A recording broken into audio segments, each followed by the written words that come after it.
అందరికీ జై తెలంగాణ, జై కొత్త పింఛన్లు. కొత్త పింఛన్లు 3 లక్షల కొత్త పింఛన్లు ప్రభుత్వము ఆల్రెడీ జీవో కూడా మంజూరు చేసింది. దానికి సంబంధించినటువంటి డబ్బులు కూడా అరేంజ్ చేస్తూ ఉంది. మరి కొత్త పింఛన్ల మీద ఇప్పటికే 1 లక్ష ఫేక్ పింఛన్లను ఏరివేయడం జరిగింది. కొత్త పింఛన్లు ఎవరికి ఇవ్వబోతా ఉన్నారు?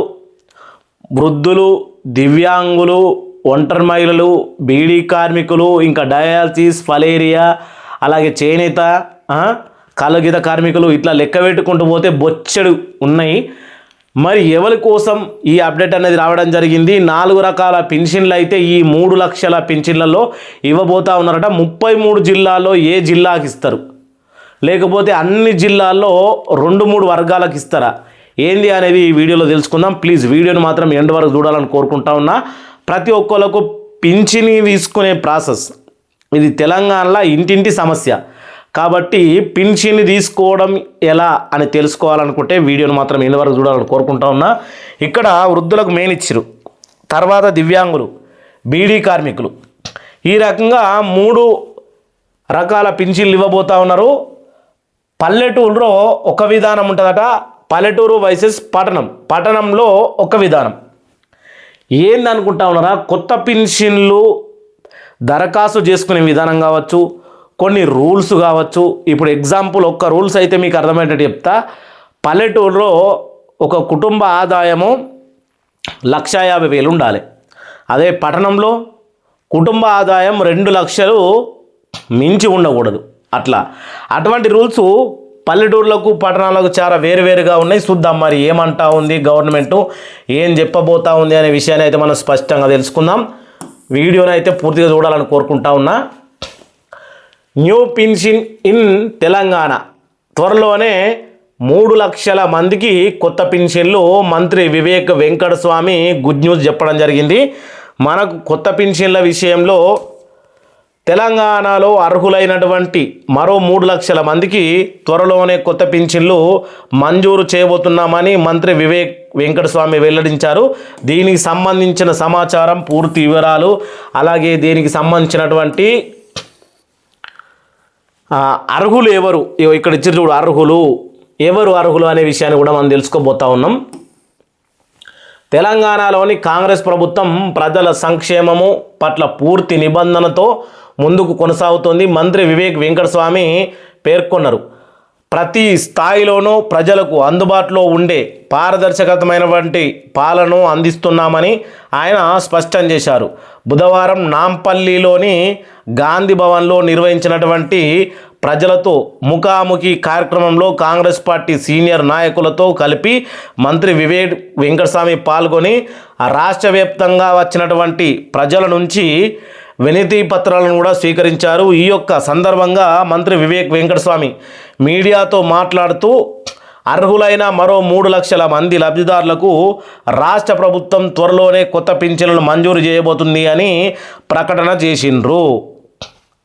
3 లక్షలు 2 లక్షలు అన్నారు కదా. అయితే ఈ ఫేక్ పింఛన్లు 1 లక్ష పింఛన్లు డిలీట్ చేసిండ్రు కాబట్టి ఇప్పుడు 3 లక్షల పింఛన్లు ఇవ్వాలనేది గవర్నమెంట్ పక్కా ప్రణాళిక మాత్రం సిద్ధం చేసింది. దీనికి సంబంధించినటువంటి వాతావరణం వేడిగా ఉంది. ఎట్లా ఇవ్వబోతా ఉన్నారు అనే విషయాన్ని కూడా మనం చూసుకుంటే ఇక్కడ వృద్ధాప్య పింఛన్ కోసం మనము ఒకసారి చూద్దాం. నేను ముందుగాలని చెప్తున్నా, వీడియో చూసి ప్రతి ఒక్కళ్ళు ఎవరు కూడా నారాజు కావద్దు. ఫస్ట్ వృద్ధాప్య పింఛన్ గురించి చెప్తా కావచ్చు, రెండోది దివ్యాంగుల పింఛన్ గురించి చెప్తా, మూడోది బీడీ కార్మికుల గురించి చెప్తా, ఒంటరి మహిళల గురించి చెప్తా, వితంతువుల గురించి చెప్తా. అన్ని పద్ధతులు అనే వీడియోలు వస్తూనే ఉంటాయి. ఇది పార్ట్ 1, మీరు బాగా గుర్తుపెట్టుకోవాలి. Part 1 video. దీంట్లో వృద్ధుల గురించి చెప్పంగా మిగిలిన టైం ఉంటే దివ్యాంగుల గురించి కంప్లీట్గా, ఇంకేమైనా ఉంటే బీడీ కార్మికుల గురించి. తర్వాత నెక్స్ట్ వీడియోలో మొత్తం పూర్తి మ్యాటర్ ఇంకా వేరేటోళ్ళ గురించి, ఇట్లా అన్నట్టు సబ్జెక్టు. ఇప్పుడు ఉన్న కేటగిరీల పింఛన్లన్నిటి గురించి చెప్పాలంటే 2 గంటలైనా ఈ వీడియో సరిపోదు. కాబట్టి మీరందరూ ఓపికతోటి చూడాలని కోరుకుంటా ఉన్నా. తెలంగాణ వృద్ధాప్య పింఛన్ కోసం ఎలా దరఖాస్తు చేసుకోవాలి? ఒకటి పత్రాలను సిద్ధం చేసుకోండి, ఆధారు అలాగే వయసు ధృవీకరణ పత్రం. ఇప్పుడు చాలామంది అనుకుంటారు వయసు ధృవీకరణ పత్రం అంటే మన దగ్గర తెల్ల రేషన్ కార్డు ఉంది కదా దాన్ని బట్టే మన ఏజ్ని గుర్తిస్తారు, ఆధార్ కార్డు ఉంది కదా దాన్ని బట్టే ఏజ్ని గుర్తిస్తారు. పొరపాటు. ఆధార్ కార్డుని బట్టి అయితే అసలు కూడా నమ్మరు. ఎందుకంటే ఆధార్ హిస్టరీని బట్టి నమ్ముతారు.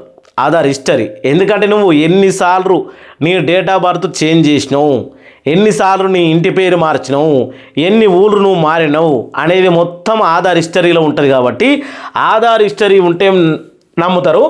లేకపోతే వయసు ధృవీకరణ అనేది మనం మీ సేవలు అప్లై చేసుకుంటే ఎంఆర్ఓ నుంచి మనకు అక్కడ సర్టిఫై చేసుకొని తర్వాత మనకు వయసు ధృవీకరణ పత్రం అనేది రావడం జరుగుతుంది.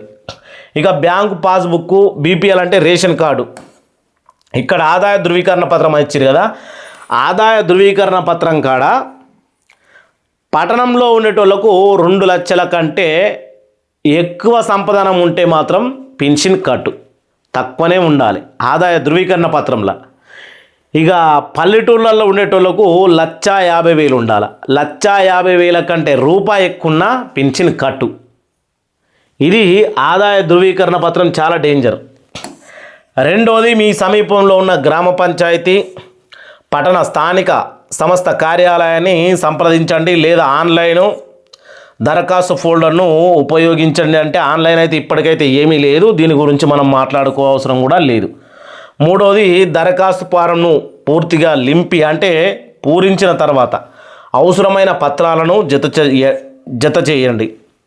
ఇక్కడ అవసరమైన పత్రాలు అంటే ఇప్పుడు ఇది వృద్ధాప్య పింఛన్ కాబట్టి వయసు ధృవీకరణ పత్రము, ఆదాయ ధృవీకరణ పత్రము, ఆధార్ కార్డు, రేషన్ కార్డు, ఇంకా సంబంధించి ఈ యొక్క దీనికి సంబంధించినటువంటి పింఛన్లకు సంబంధించినటువంటి ఫామ్సు అన్నీ, అలాగే ఫోటో, బ్యాంకు పాస్బుక్ వివరాలు, 2 ఫోటోలు కావచ్చు, ఇవన్నీ కలిపి జత చేయాలి. జత చేసి అప్పుడు వాళ్ళకు ఇవ్వాలి. ఎవరైతే డిపార్ట్మెంట్ ఉంటారో పింఛన్ల గురించి వచ్చిన ఆఫీసర్లకు ఇవ్వాలి.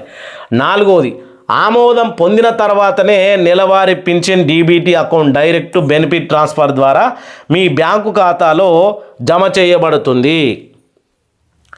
ఇక నుంచి పెన్షన్లు పంచాలే అనడు మారింది. డైరెక్ట్ మీ అకౌంట్లో ఏ తారీఖు నుంచి పెన్షన్ల డేట్ ఉంటుందో ఆ తారీఖు లోపల మీ అకౌంట్లో డబ్బులు పడతాయి, పోయి తెచ్చుకుండే. ఇట్లా పెన్షన్లు పంచుడు 16 రూపాయలు కట్ అయినాయి. ఇప్పుడు 2016 ఉన్నదనుకో, 16 రూపాయలు ఇస్తలేరట. దీని మీద చాలా కంప్లైంట్ ఉన్నాయి. దివ్యాంగులకు 4016 ఉన్నాయి, 16 రూపాయలు ఇస్తలేరట. ఇవి చాలా కంప్లైంట్ ఉన్నాయి. కాబట్టి 16 రూపాయలు అనేది ఉంచరా అనేది కూడా లేదుగా. ఇంకా ఇక్కడ మనకి ఇచ్చినటువంటి మనం ఇప్పుడు దివ్యాంగుల గురించి ఒక విషయం మాట్లాడదాం. ముఖ్యంగా దివ్యాంగులకు ఎలా ఉంది అనే విషయాన్ని మనం ఒకసారి మాట్లాడుకుంటే బాగుంటుంది.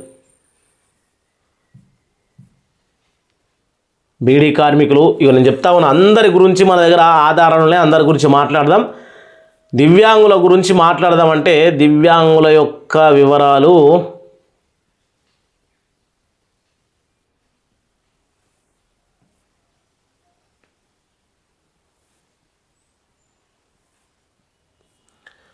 ఇగో ఇక్కడ దివ్యాంగుల గురించి చిన్నగా ఉంది.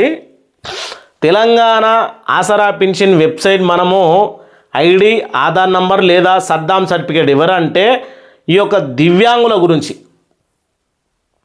అర్హతలు ఏమేమి ఉండాలి, మొత్తం పెన్షన్లు తీసుకుంటేలకు తెలంగాణ రాష్ట్ర నివాసి అయి ఉండాలి, దారిద్ర్య రేఖ దివ్యం ఉన్న వారికి, బీపీఎల్ కార్డు ఉన్నవారికి, వృద్ధులకు కనీసం 65 ఏళ్ళు కానీ 57 ఏళ్ళే. ఇక వయోపరిమితి ఏమీ లేదు. దివ్యాంగులకు వయసుతోటి సంబంధం లేదు. మీ సేవలో దరఖాస్తు చేసుకునే అవసరం అంటూ లేదు. దీని గురించి గ్రామ సభలు జరుగుతాయి, దాని గురించి మనం గాబర కావద్దు.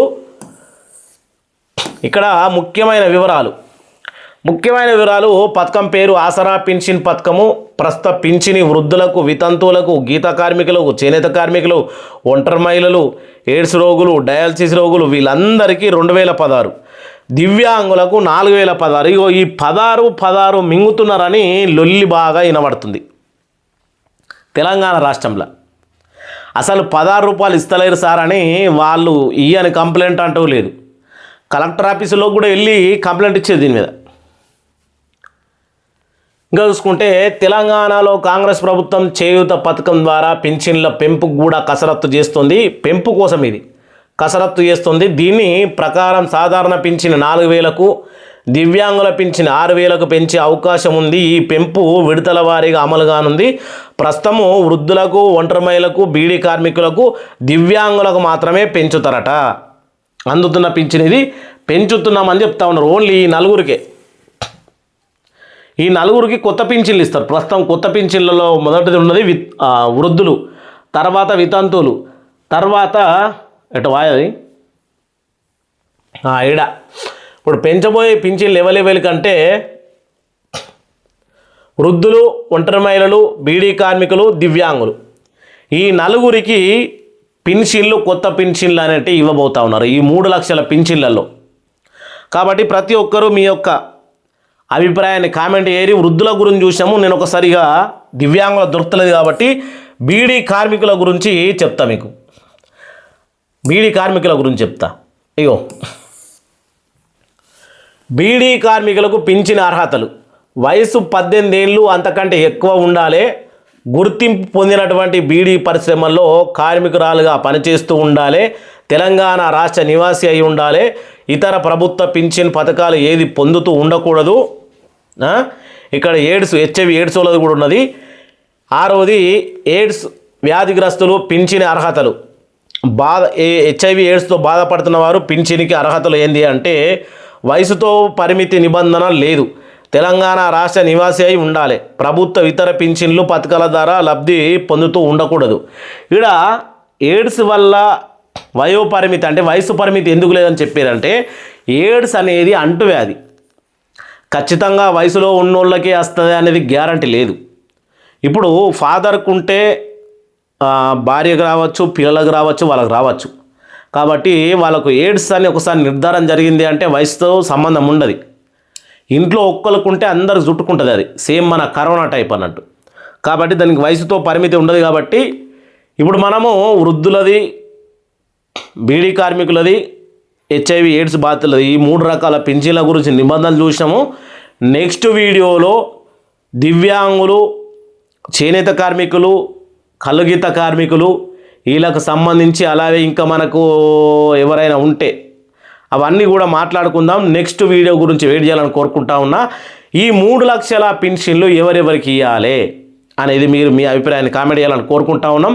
ప్రతి ఒక్కళ్ళు మీ అభిప్రాయాన్ని కామెంట్ చేసి ఈ వీడియోని అన్ని గ్రూపుల్లో షేర్ చేయాలని కోరుకుంటా ఉన్నాం. కామెంట్ మాత్రం పెట్టడం మర్చిపోకూర్రి. ఇప్పుడు మీ పరిస్థితి ఎలా ఉంది? ప్రస్తుతానికి పింఛన్ కోసం తిరగగలుగుతారా దివ్యాంగులు? బీడీ కార్మికులకు ఇబ్బందులని ఎదురవుతూ ఉన్నాయని చెప్తా ఉన్నారు. నిజంగానే ఎదురవుతూ ఉన్నాయా? బీడీ పరిశ్రమలు మీకు ఏ రకంగా సహకరిస్తూ ఉన్నాయి? ఇటువంటి కామెంట్లు అనేవి కంపల్సరీ చేయాలి అని కోరుకుంటూ, ఇది ప్రజాపాలన ప్రభుత్వం యొక్క లక్ష్యం. రేవంత్ రెడ్డి గారు ముఖ్యంగా చాలా క్రిటికల్గా కూడా చెప్పిండు, ప్రభుత్వానికి చెడ్డ పేరు రాకుండా ఉండాలని గవర్నమెంట్ ఎంప్లాయీస్కు, వేరే ఇతర పరిశ్రమలకు అన్నిటికీ కూడా. కాబట్టి పబ్లిక్ నుంచి ఏమైనా కామెంట్లు వచ్చినా కానీ దాన్ని ప్రభుత్వం యాక్షన్ తీసుకునే అవకాశం కూడా కనబడుతూ ఉంది. అందరికీ జై తెలంగాణ, జై జై తెలంగాణ. ప్రతి ఒక్కరు కామెంట్ పెట్టడం మర్చిపోకూరి. మన ఛానల్ సబ్స్క్రైబ్ చేసుకొని వీడియోని షేర్ చేయాలని కోరుకుంటా ఉన్నాను.